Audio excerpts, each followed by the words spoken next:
o governo do presidente em exercício, Michel Temer, anunciou medidas para tentar conter avanços dos gastos públicos e retomar o crescimento da economia brasileira.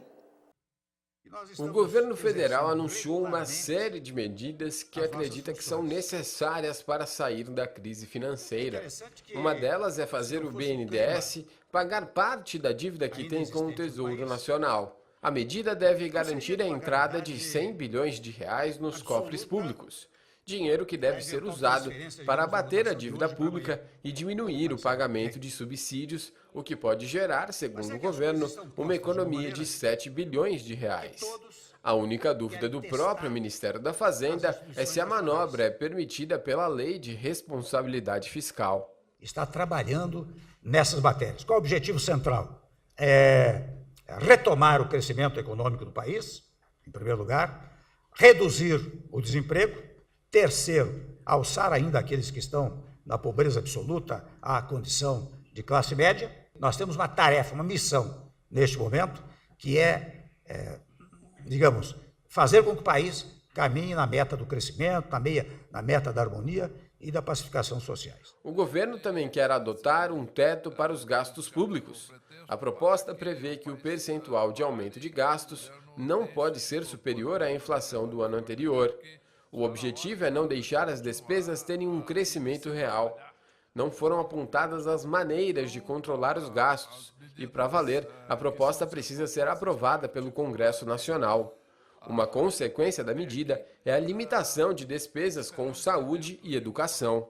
Isto faz com que haja necessidade de cortes importantes numa série de despesas exatamente para que seja respeitado esse teto, não é? Como nós temos mencionado, temos apenas 12 dias de governo, mas já trabalhamos de maneira forte, decidida, intensa, para anunciar logo uma medida que é estrutural, uma medida que já controla as despesas públicas para os próximos anos e, portanto, com impactos relevantes na dívida pública. Por exemplo, aplicando-se este teto nos próximos 3 anos, nós teremos pela primeira vez, desde a Constituição, uma queda de 1,5% a 2% do percentual de despesas públicas em comparação com o produto. Outras propostas incluem a mudança de regra na exploração do petróleo do pré-sal, projeto do Senado que retira da Petrobras a obrigação de participar com 30% em todos os investimentos. Vai haver uma contenção na concessão de novos subsídios ou incentivos fiscais. Com essa medida, a expectativa é economizar 2 bilhões de reais por ano. Vai ser extinto um fundo soberano, criado em 2008 com a sobra do superávit primário. Os recursos atuais no fundo são de 2 bilhões de reais, que vão retornar aos cofres públicos. Também houve indicação sobre possíveis mudanças na Previdência, mas as medidas dessa área ainda vão ser mais discutidas. Uma discussão que não deve ser apenas com políticos, mas também com centrais sindicais. Não foi sem razão que nós chamamos as centrais sindicais, criamos um grupo com as centrais sindicais, com deputados que já se habilitaram perante a Casa Civil, um grupo com representantes da sociedade, para examinarmos o que é possível fazer com a Previdência Social, não é? E quando nós chegarmos a uma concordância, e talvez depois disso haja necessidade de outras reuniões, quando nós chegarmos a isto, nós poderemos apresentá-la ao país, se não com a concordância de todos, não é? Mas com a concordância de uma amplíssima maioria. Não é sem razão que 65% da população brasileira, em pesquisa, está a favor de algumas medidas já, digamos assim, pré-anunciadas ou cogitadas para a reforma previdenciária. Então, este é o primeiro ponto. Nós estamos trabalhando nesse tema e trabalhando agudamente com especialistas da maior suposição, com a participação das centrais sindicais e com a participação da classe política do país.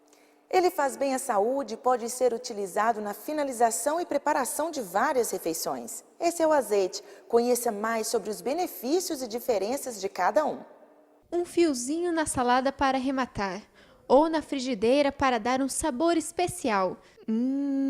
Os azeites são ingredientes deliciosos e trazem muitos benefícios à saúde. Seus nutrientes não devem ser deixados de lado, apesar do preço do produto. A boa notícia é que ele pode ser facilmente substituído, como explica a nutricionista Fabíola Mejar. A produção de algumas frações do colesterol, principalmente o colesterol bom, que é o HDL, a gente consegue quando a gente tem uma dieta combinada com ômega 3 e 6. E eu encontro aonde? Não precisa ser um azeite caríssimo, extra virgem, com um pH diferenciado.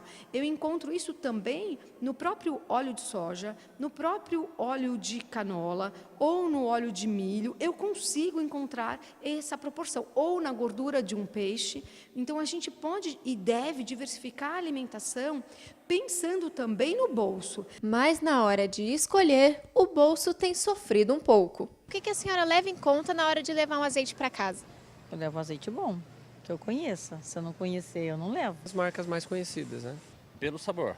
Pela acidez. Quanto menos acidez ele tiver, ele fica melhor. A acidez, na verdade, seria o pH. E quanto mais baixo o pH, mais saudável é o azeite. Dependendo da forma como ele foi extraído, eu vou ter um azeite que foi prensado a quente, que pode e deve ser usado no preparo do alimento, usando calor. Se eu pegar um azeite que foi prensado a frio, eu tenho esse azeite extra virgem, mantém esses óleos essenciais numa maior proporção do que aquele que utilizou calor para ser extraído. Essa que é a grande diferença. Para não perder no sabor ou na qualidade, a economia também pode vir da nacionalidade do produto. A variedade desse produto não está só no tipo de processo de sua produção, mas também de onde ele vem. Temos azeite de várias nacionalidades, inclusive brasileiro, produzido aqui na nossa região, na cidade de Lorena. Uma boa alternativa para fugir dos altos preços dos produtos europeus. Para extrair o melhor do azeite até a última gota, é preciso alguns cuidados na hora da cozinha. Isso não vale de nada eu pegar um azeite extra virgem e colocar na panela. Manter sempre o vidro muito fechado, as embalagens também são importantes, então eu tenho que manter isso e colocar no alimento na hora do consumo. Evitar esse tempo prolongado do preparo ao consumo. Agora é só fazer suas escolhas e aproveitar a refeição, com sabor, economia e qualidade. Para muitos são rabiscos indecifráveis, misturados à audácia. O repórter setorial te leva a descobrir o mundo dos pichadores. Veja quais são as consequências enfrentadas por aqueles que são flagrados cometendo esse tipo de ato ilegal. Esse grupo de pichadores planeja a ação. Para ter acesso ao local, eles entram pela portaria principal do prédio e sobem por escadas e elevador até o último andar. Enquanto um dos garotos tenta arrombar a fechadura do portão que dá acesso ao terraço, os outros 3 jovens ficam de olho para não serem pegos em flagrante.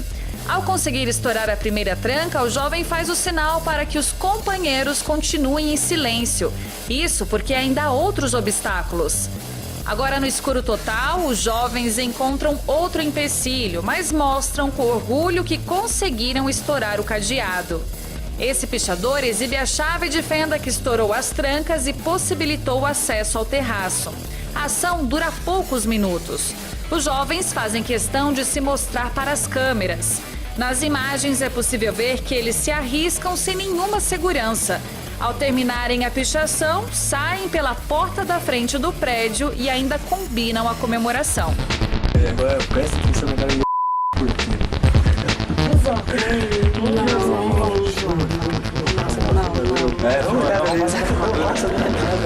voltando da festa, depois da ressaca, comendo uma pizza. De novo. Todo mundo comendo uma pizza, tomando refrigerante.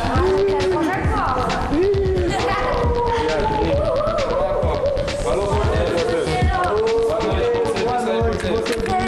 obrigado, meu patrão. Bom serviço, tá, meu Jota? Oi, Jota. Beleza. É nóis. Missão cumprida.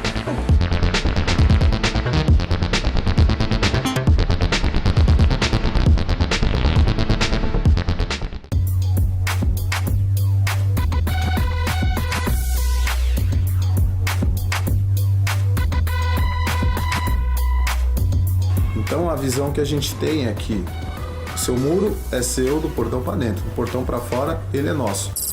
E por que pichar? Me fala. Pichar é arte. Picha pela adrenalina, o prazer da pichação. Muitos picham por ibope, pra ter fama, ter nome. Nós não. Picha porque tá no sangue, nós gostamos da pichação. Talvez deixe a esposa, filho em casa pra estar na rua pichando, correndo risco até mesmo de perder a vida por causa da pichação. O que causa essa adrenalina toda? É uma adrenalina meio difícil de explicar. E a gente passando ela, por mais difícil, porque quanto maior a dificuldade, maior é a glória do pichador. O pichador é naturalmente um transgressor. E transgredir para ele a lei, principalmente, né? Já que ele não é um artista propriamente dito, né? Transgredir a lei para ele é o que dá sentido à sua existência. A existência do pichador é a ilegalidade.